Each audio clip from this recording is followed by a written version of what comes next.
Hey, Brian. Good morning, good sir. How are you? Wonderful. I'm glad to hear that. I'm going to zoom this out just a little I'm bit. glad to feel that. Yes. So, we're back in the seat, baby. Um, Yeah, and we have wickedly high-speed internet that Yay. that is just making the world a much better place and more Yes. accessible. Isn't it? Isn't it? It's grand, and I appreciate your feedback on that. When I was searching for a new provider, it's really gone well so far. Good. I'm glad. It's always important. High-speed internet and blabbing work hand in glove. No So, kidding, and it'd be nice if they told you that. yes, Uh, it would. Yeah, yeah, but of course not.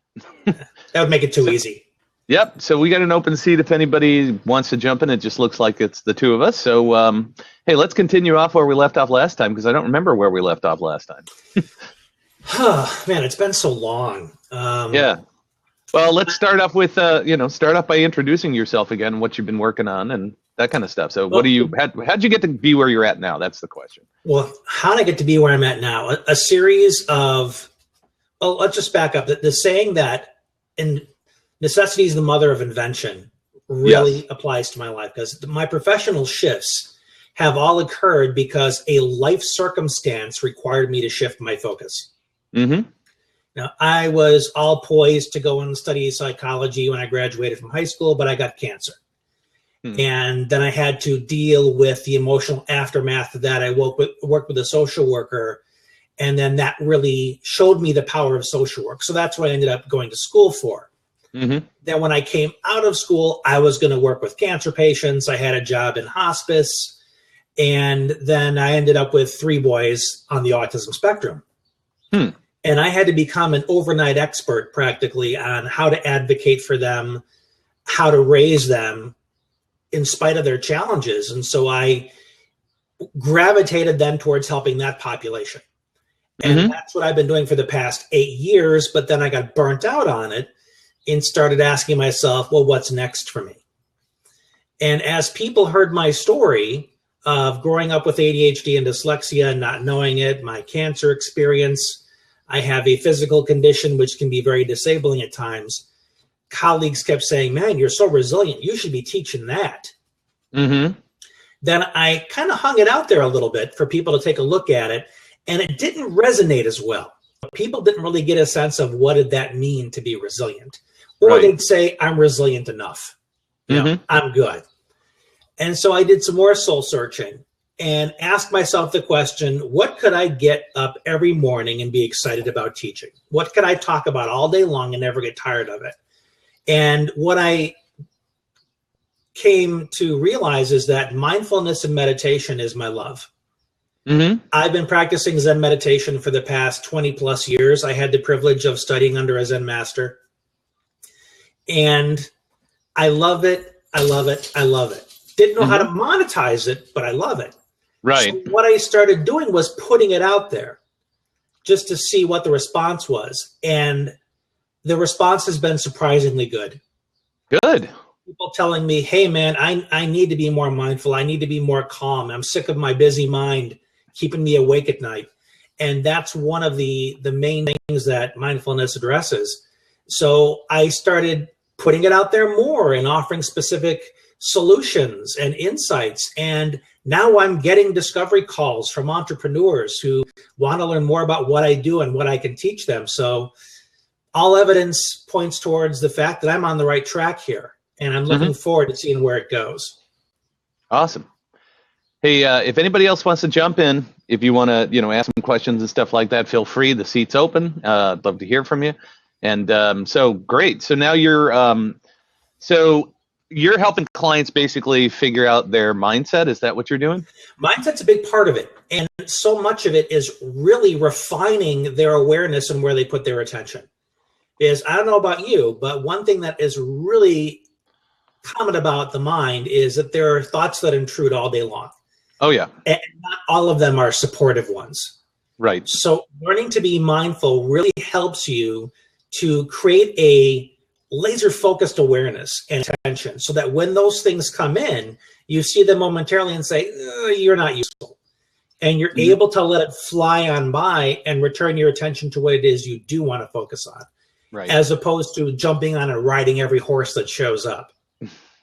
Well, that's easy to do. I mean, especially with you say ADHD. I have DDA, which is ADD and dyslexia. I'm teasing, but I'm not teasing at the same time because I know I do. Well, I can't. No wonder you and I get along so well. Exactly. Yes. But and it's so easy when you have attention deficit that every bright shiny object looks so wonderful.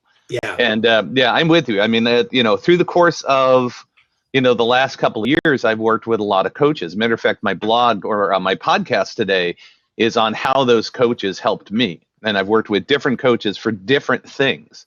And that's one of the things that I've learned is, there is no one perfect coach that's going to get you into that position. Because, I mean, you and me both worked with Felicia. And, I mean, she really helped with the speaking, developing products kind of thing, getting that role going, and really helped me to kind of build the system around my book. And then, I started working with other coaches more on, getting over the sales mindset. I mean, I have basically a lot of us have a fear of selling, so I had to learn how to overcome that.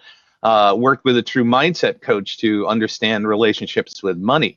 Then how to build, how to focus on that one big thing, get more focus. And then another one on building systems for my business and making it so that you create something that's, it's flexible, but it's repeatable, and you can do it over and over again rather than constantly reinventing the wheel. So really building a business that has a solid foundation. So it's coaching in my world is very important. Absolutely. And as coaches get more and more niched, it's important for the entrepreneurial population to realize that you're not going to get all your needs met by one professional. Right. You go to them for their niche. And yeah, same with Felicia. I got marketing from her. There's somebody that I went to for improving specific engagement. How do I'm great at engaging for a conversation when it comes to social media. Right. How do I create that conversation that leads to a discovery call, that leads to enrollment? That's the conversation I didn't know how to have. Right. So I started working with a coach who helped me deal with that specifically. And I'd say the first or second day I started seeing results. Right. Mm-hmm. So it's wonderful to have a variety of people, to have that team, those different perspectives, because every coach comes with not only their knowledge base, but with their story. Right, exactly. And like with you and I, with the ADHD and dyslexia, it's not a big part of the conversation, but we realize that there is a certain lens that we view the world through. Mm-hmm. And being understood by somebody who gets that lens, that's a completely unteachable lens. Right. It's refreshing to talk to people who get that. No, it's very true. And, that's one of the things with one of my sayings is every doctor needs a doctor, every mentor needs a mentor, every coach needs a coach.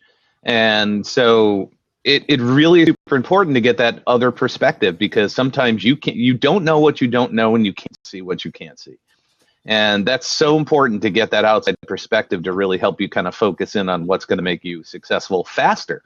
And, one of the things I think that a lot of people have a hard time with is understanding ROI in coaching. That's one of the challenges is, if I'm going to pay a coach, am I going to get my money back?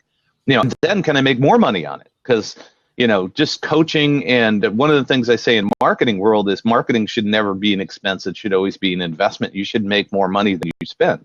And I think it's the same thing when it comes to coaching, is it should be an investment. It should be something that helps you grow further and helps you actually make money, because that's what we're in business for, right? Is to make money. Absolutely. Make money, make impact. And one thing, and I'm glad you mentioned that, you talked about how people can kind of see us from the outside and see things we don't. One thing, I don't care how intelligent you are, how enlightened you think you are, you will never escape your own subjectivity. Right. Oh, absolutely. And one thing I look to my coaches for, especially the one who's helping me improve my enrollment conversation, is I want him to call me out. When some of my posts are too much about me, where the value is a little fuzzy, and he messages me and says, "Hey, dude, I saw the post you made about this, and this is what you want to think about." And I thank him, because anybody else might be offended or upset by feedback. And I said, "No, don't worry about it. That's our agreement. Right. I've asked you to do this for me, and every time you do it, I am grateful. So having that person kind of look over my shoulder a little bit really helps me police myself a little bit so that I'm more consistent with what I'm putting out there. Right. No, and that's very true. And one of the things about coaching, man, is you learn to have a thick skin, because a real coach is not going to, they're not going to give you butterfly kisses, man. They're going to smack you across the face. Yeah. And that's hard sometimes. It's hard to hear the reality of where you're, one of the things I've learned is my mindset coach really got me into an awesome position. And she really helped me to understand my values. And I had my values. She actually did an assessment with me, and I had my values completely upside down. I thought that, I thought that servant leadership was like the most important thing in my life. And, of course, you got family, and you've got, success and business and money and all these other things. And one of the things that she taught me how to do was to really understand what the core values are and how they work together. And why certain things are more important than others, because they support all the things that you want to do, rather than focusing on, that one thing, which, one of my specialties, or one of the things I love to do, is teach. I mean, and I've talked about this numerous times. I'm a teacher. I love teaching people. I love creating curriculums. I love doing all that kind of fun stuff. But, that is a byproduct of actually, marketing and selling. You have to do that in order to make money, right? I mean, that's what a business is built on. Yes, I want to make people better. I get incredible and complete joy of watching other people succeed. I mean, that to me just blows me away. But it boils down to is you have to have some of these core values set up first in order to be in a position to help those people, right? Absolutely. One of the core values I identified in myself is contribution, which is part of being a teacher. Mm-hmm. When you look at the analogy of a farmer, and somebody was just sharing on Facebook in my community that their great grandparents, they had an old photograph of them standing mm-hmm. next to their farm because they were so proud of their farm. And it got me thinking, man, if you don't know how to create food for yourself, or you don't know where to get it, you're going to starve to death. Right. So it really speaks to how much you have to give simply to sustain yourself. Right. Mm-hmm. And when people go out there and they're giving other people, say, what's in it for me? What they're missing is what's in it for you is the fact that you're taking care of other people so that the universe has the energy it needs to reciprocate to you. Right. Exactly. Yeah. Have you read the book, The Go-Giver? Yes, I have. I really like it. Yeah. It's a lot of the philosophies in there are kind of what you're talking about, Mm-hmm. Yeah.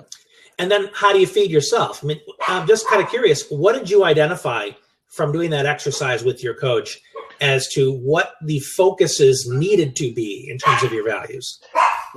Well, I mean, the major focus that I've learned is that I used to hold money at a very, very low, or income at a very, very low place. That wasn't the main focus of what I needed. But what I realized is that is the fuel that powers all the other things that I want to do.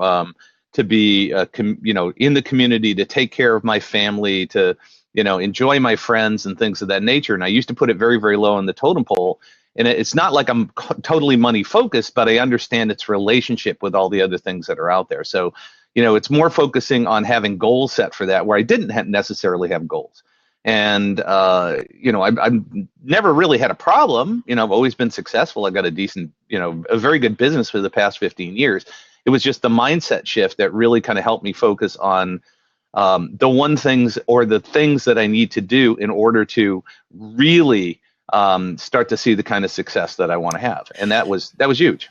Yeah, one thing that a real bad mindset around money that I learned is mm-hmm. I grew up with parents that were working their butts off. They were entrepreneurs, but they were always struggling. There was always one paycheck away.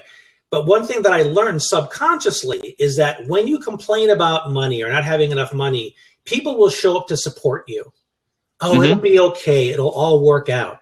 So then when you begin to associate lack with support, that's a very dysfunctional association. That is, yes. Yeah. And people who are struggling don't realize that, and they need to unlearn that.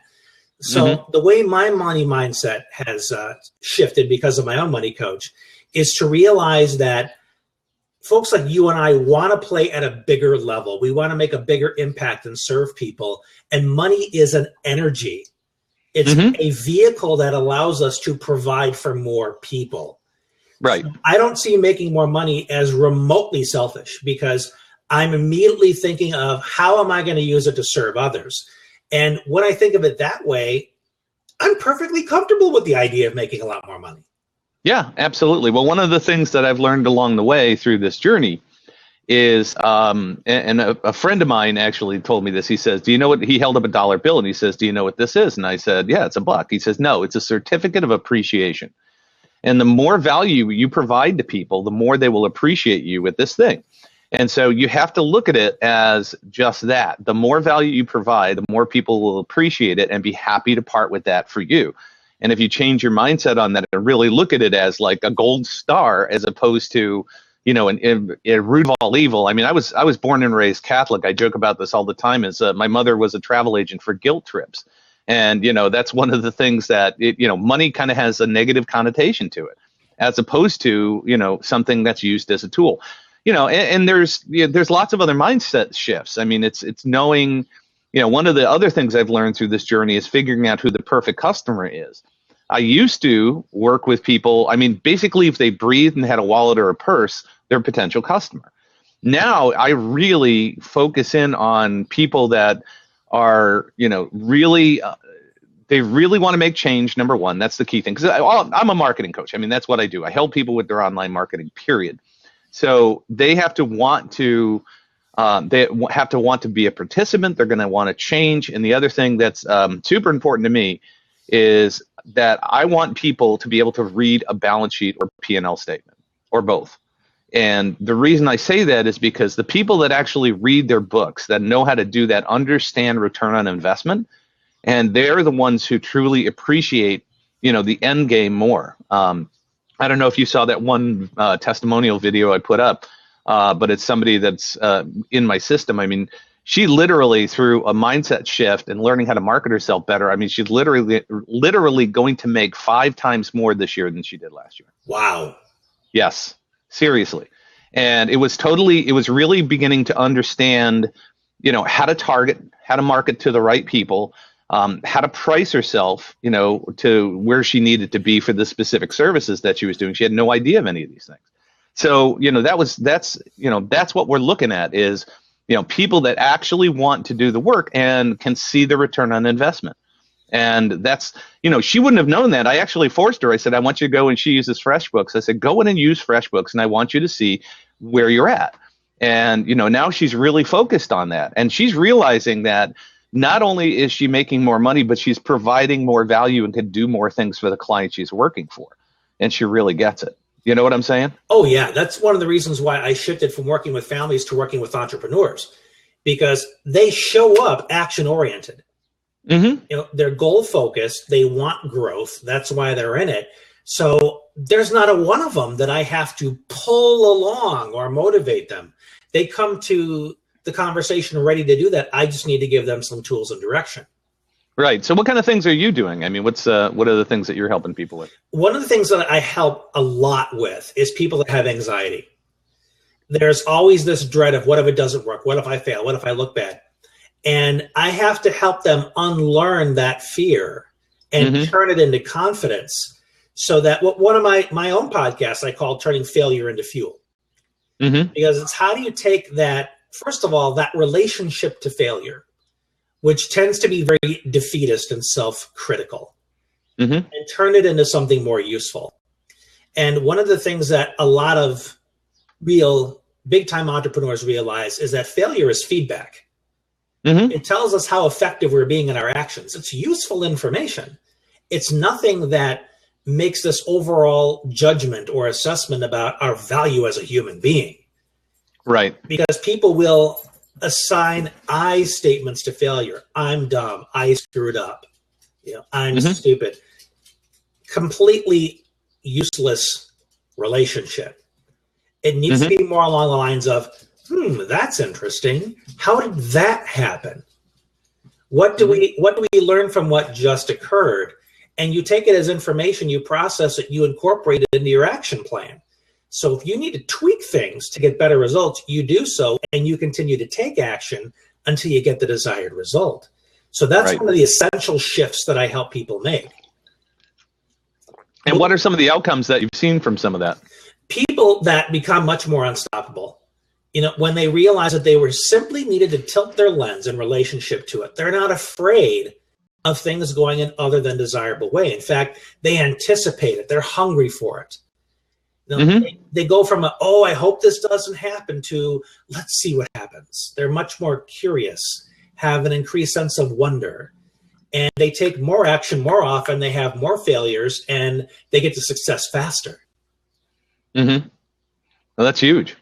That's totally huge. Yeah. So talk about your journey. I mean, what with the coaches that you've worked with, I mean, what have they helped you figure out?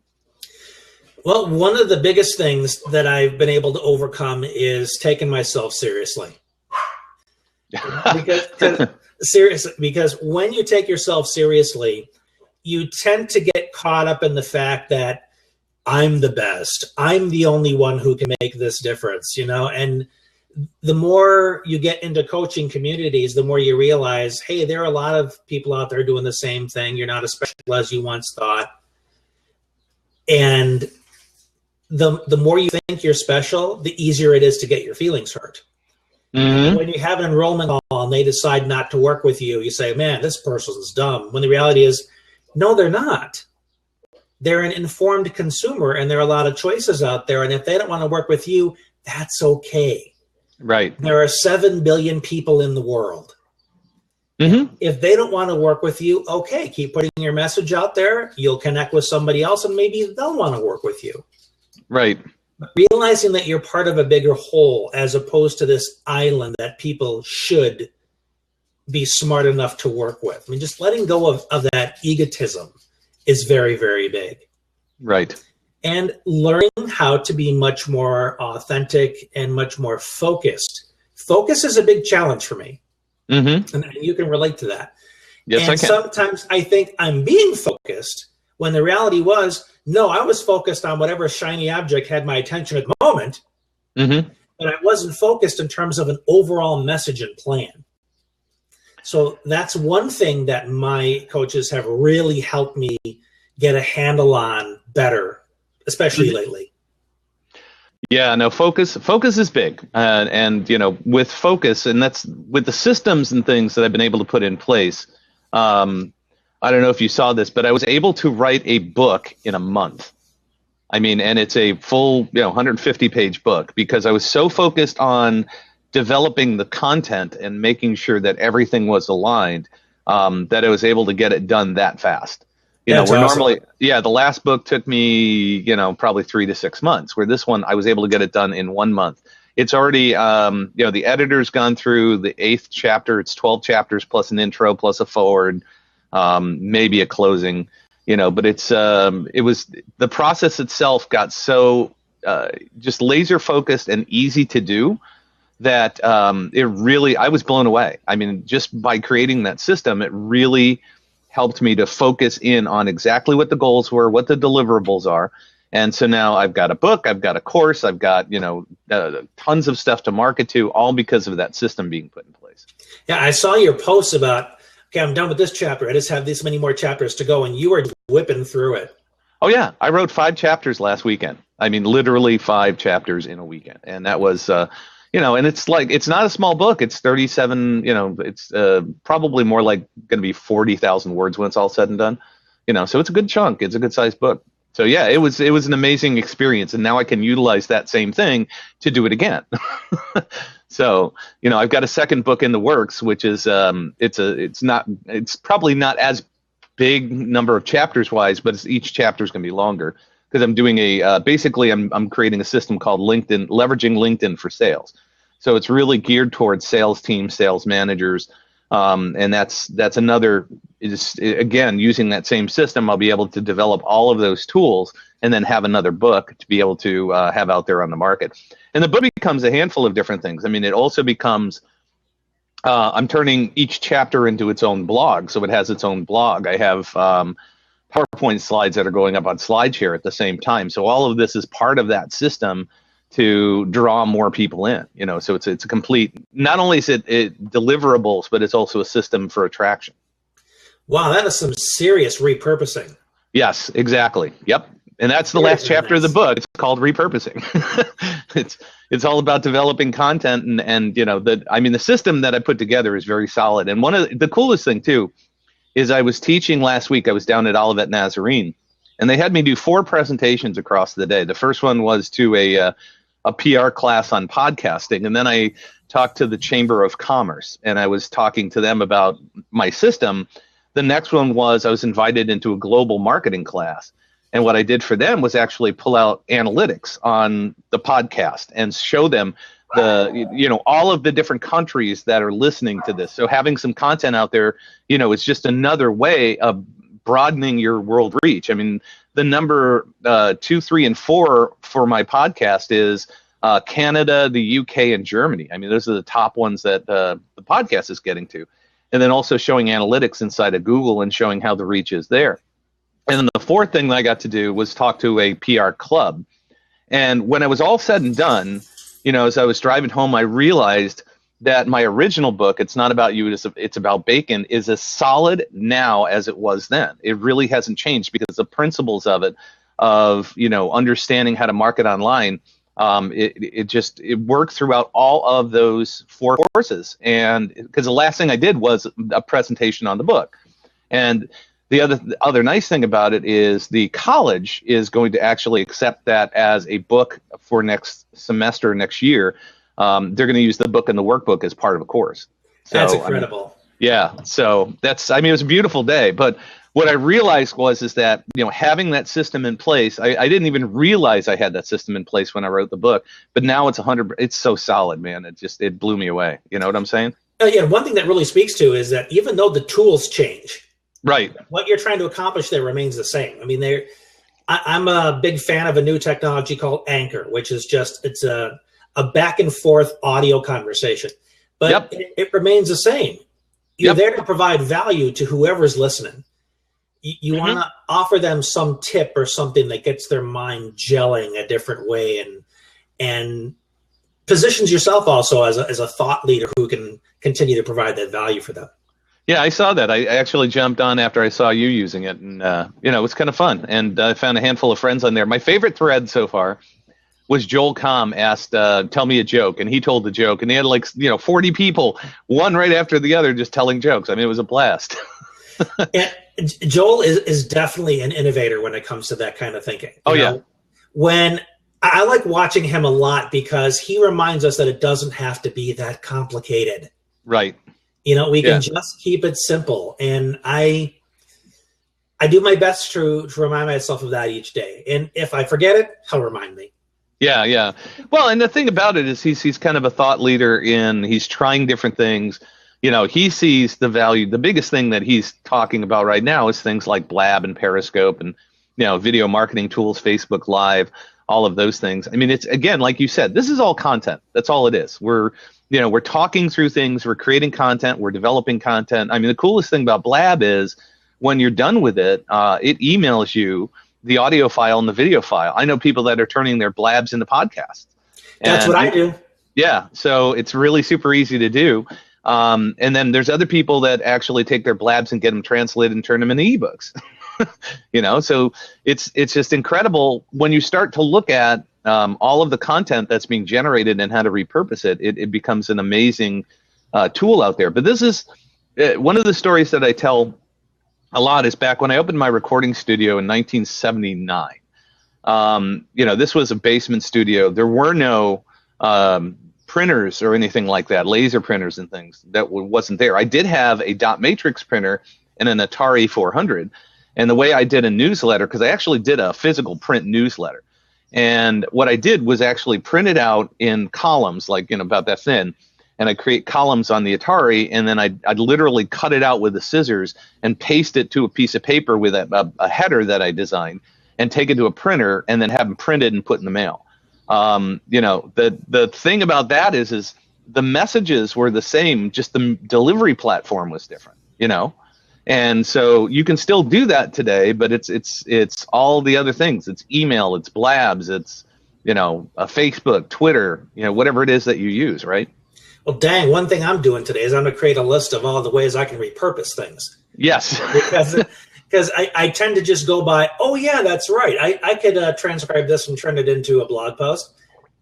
But I need to be much more systematic about it. Just this conversation and all the talks about systems is reminding me just how many more I need to have in place. Right. Yeah. And that's what the coach I'm currently working with, that's his major focus is build assets.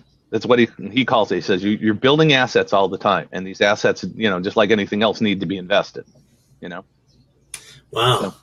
So, mm-hmm. Thank goodness the way I'm structuring my coaching program now allows me a lot of free time. That's awesome. So I'll be able to go back and review a lot of my existing content and figure out some other ways to just tease it all out there and put it on these different platforms. Yeah, the biggest thing that I've done too is with my virtual assistants, because I now have 5 virtual assistants, and they really help me. I mean, getting people who understand, like I got one virtual assistant who, when I write my blog, I mean, I do most things specific to what it is. So, when I do my podcast, I mean, I do a podcast. It's recorded, it's produced, it's compressed, it's edited, the whole 9 yards. And so I do, every single week, part of what I do is Monday I have my monocast, which came out today. Tuesday I have a blog. Wednesday I have my guest expert interview. And then Thursday I've got a VA out of England who actually pulls that all together into an email digest and then sends it out to my list. So I've got content, everything's got a purpose to it. And so that content has, there's this consistency every single week. And so one of the things I've learned is I've learned how to pay for the things that I need help with, like my blog. I suck at blog writing. So I hired a editor all she does is proofread and post for me. And it's really made the quality of the content so much stronger. Even my book, I mean, the book that I'm writing, the first thing I did was get it to an editor, and then I'm sending it to the same proofer to have it proofed after the editor goes through it. And that to me is, super, super important. It's learning where you need help. And that's part of this coaching mindset thing that I've learned over the years is understanding your strengths and understanding your weaknesses. And quit trying to have this cheap, I can do everything mentality myself. It's more about where do I need help and how can I get that help? And what is it going to cost me if I don't do it? That to me is incredibly important. What do you think? Oh, that is absolutely on point. I was part of a mastermind call over this weekend, and there was a gentleman who wants to coach people in writing their books. Mm-hmm. And he wasn't sure how to attract clients. And I said, one thing that you need to do first is you need to put out there in blog posts and tweets and whatever, you need to debunk all the myths of what goes into writing a book. First one is that you have to be a good writer to write a book. Right. That's not true. And you just pointed that out. So every book I've ever written, I've written 6 now, every book was written out of order. Because of my ADHD, I complete a thought here, I complete a thought there, but I have no idea how they string together nicely. Right. So I use my editor for that. What's the best order? What's the best flow, recommending some transitional phrases. All of that was done on the back end. So somebody reads my stuff and says, oh, you're such an excellent writer. And I will say, to a point, but I have a wonderful team in place to help take what I'm pretty good at and make it even better. Right. And people need to warm up to that. And that's what your teammates are for, to help accentuate what it is you're good at, but also fill in those skill gaps. Right. Exactly. And, the first book I did was such an adventure, and I didn't realize, I mean, the editor, like you said, I mean, she took, it was 29 chapters long. I mean, it's like 300 pages, and she really added the glue that made the whole thing flow. I mean, it was amazing to me when I saw the finished product. The mistake that I made the first time around is I hired a proofer and didn't give her enough time because it was due to go out on July 1st, and I gave it to her like 2 weeks in advance, and I said, you can proof this thing in 2 weeks, can't you? Oh, yeah. And then, of course, that she got 3/4 of the way through it, and there was tons of errors in it. So this time I'm going at it slightly differently, where I'm not going to be as aggressive of the launch date. I want to get, proof copies back, but I'm not going to be aggressive with that launch date. But the first book literally cost me $5,000 to produce, between the cover, the editor, the proofers, graphic layout of the guts of it, all the things. It cost $5,000. So I knew at the time, I said, okay, so here it is. I've invested $5,000.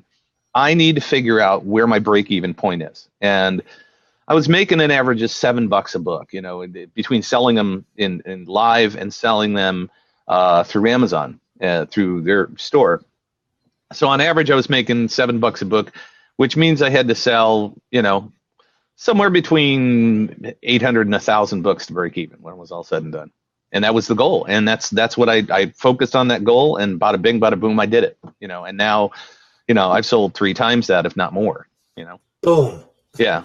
But so you've got to get people like the book guy that you were talking about. I think the thing is that you've got to identify one of the first things in my system that I teach is how to identify your perfect client. That's huge. Once you understand the avatar, then everything else falls into place. So his avatar, is it people that are writing books? Is it people that have, thought about writing a book? Is it, what are they, what are they looking to do, and what is the value that he provides that people would be willing to pay for? That's the key, right? Yeah, and there was a lot of feedback that he got from that group that morning, and hopefully some stuff he's able to implement.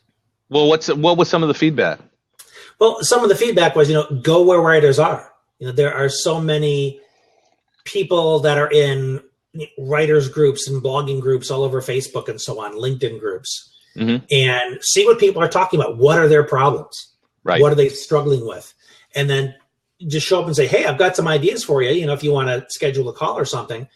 And one of my discovery calls this week was from a similar thread. Somebody was looking for a mindset coach. And there were maybe 20 people jumped on that. And I said, hey, I focus on mindfulness and Zen, if that's of interest to you. And he said, actually, I'm interested in those things. Let's set something up. Cool. Whereas not everybody, many people chose to give their resume in that. Right. And I just focused on, this is my focus. If this happens to resonate with you, as opposed to making it look like I was trying to sell the person right then and there. Right. That's for when you get on the phone together. And fortunately, that worked well. Being focused helped. Yes, absolutely. So what other things did this guy get as far as feedback, from the group? Well, I think he got a little bump in confidence, because the sense that at least that I was getting from him, is that he felt like what he was putting out there wasn't needed or wasn't wanted. When we all agreed that it was very helpful what he was doing, the way he wanted to teach it, he just didn't know how to very specifically say, this is what I help you with. So I think we helped him get more focused on what his message was. Awesome. Well, that's great. Hey, Brad, if you want to jump in, if you got any questions or want to talk about anything, feel free to jump in the open seat. We're just having kind of an wide open discussion today. So if you got any questions or want to add anything, feel free to jump in. If not, you want to sit in the back, that's cool. Yeah, I actually need to jump off now. Okay. But I've really enjoyed the conversation. Thank you so much. And you're welcome. A lot too. Well, thanks for jumping on, because I had a guest who was scheduled and decided not to, that they couldn't do, which is fine. They had to reschedule. Stuff happens. So thanks for coming in and filling in, and it was great. I really appreciate it, Brian. So we'll talk to you soon. The pleasure's mine. Have a great day. Take care, man. So, Brad, if you want to jump on, we can continue the conversation. If not, then I'll go ahead and call it a day and just say that this, as usual, is sponsored, and it's sponsored by baconcoach.com. That's where the Bacon System lies. And, of course, the Bacon Podcast, which is where all my good stuff is shared to. I got a great interview coming up this week with another coach, and got some more great interviews lined up. So if I can be of assistance to you, let me know. And so thanks again. You want to link to the book. Okay, so it's notaboutyou.com. It's notaboutu.com. I'm putting that in the chat window for you. That is the first book. And the new book is going to be called The Bacon System. That is coming in, should be ready by April, but probably released by June. So that's the goal on that one. That's the next one. So hopefully that answers your question. And so awesome. So if no further interest or anything's coming up, I really appreciate you showing up. And this will be on the replay, blabwithbacon.com. So take care, guys.